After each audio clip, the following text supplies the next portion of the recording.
was the safety culture like at Enbridge? Can you speak to that, and how did that shape the company's approach to pipeline integrity and damage prevention? It was this constant drilling into them that safety is important, and there's homeowners next to the pipelines that are relying on us to safely operate the pipeline. And it's just a constant pounding into people. And we had it at the office too, safety observations, things like that.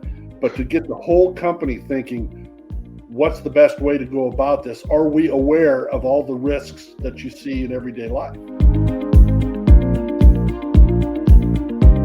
It ends up being quite a substantial journey to implement something new, unless there's someone, at the sea level really banging on the door saying, come on guys, we need to get this done.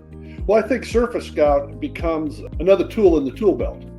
It's not designed to replace everything that you're doing now and this will solve all your problems.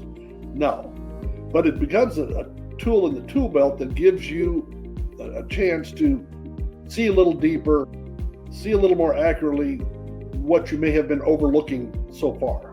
I think that's where it fits in.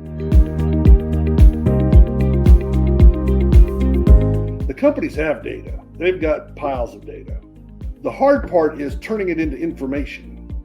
Having data is interesting, but how do you get it into information?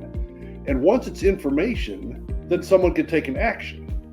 Information for the sake of information is interesting, but what is the action as a result of it? And I think like a Surface Scout takes data and does exactly that, turns it into information that causes someone to go out and say, I need to check this spot out. This doesn't look right. Here's an area we need to pay a little more attention to.